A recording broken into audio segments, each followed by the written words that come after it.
Hi hello friends, welcome back to our channel Ashu Reddy kitchen and blogs. ఈరోజు మన ఛానల్లో శ్రీరామనవమికి చేసుకునే బెల్లం పానకం అయితే చూపిస్తాను. రాముల వారికి ఎంతో ఇష్టమైన ఈ పానకాన్ని అయితే చూసేద్దాం. ఫస్ట్ అయితే నేను కొన్ని మిరియాలు అలాగే ఒక 3 యాలకులు తీసుకున్నాను. ఇంకా మనం ఎంత చేసుకుంటామో పానకం అంత బెల్లం అయితే తీసుకున్నాను. ఇక్కడ ఇవన్నీ కూడా రెడీ చేసి పెట్టుకున్నాను. ఫస్ట్ అయితే ఇప్పుడు మిరియాలు యాలకులు మెత్తగా పౌడర్ చేసి పెట్టుకోవాలి. చూసారా, ఇలా మెత్తగా పౌడర్ చేసి పెట్టుకోవాలి. కావాలంటే మిక్సీలో వేసుకొని నేనైతే దంచుకున్నాను. ఇంకా ఆ పౌడర్ చేసి పక్కన పెట్టుకొని ఇలా ఒక బౌల్ తీసుకొని అందులో బెల్లం అలాగే మనం మెత్తగా దంచి పెట్టుకున్న మిరియాలు అలాగే యాలకులు ఉన్నాయి కదా, అవి వేసుకొని వాటర్ యాడ్ చేసుకోవాలి. మీకు ఎంత కావాలో అంత వాటర్ యాడ్ చేసుకుంటే సరిపోతుంది.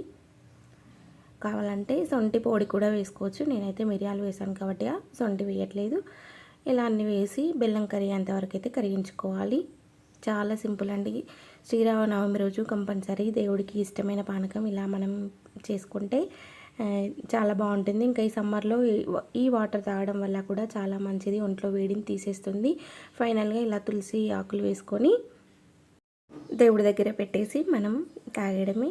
నచ్చితే లైక్ చేయండి, మన ఛానల్ని సబ్స్క్రైబ్ చేసుకోండి.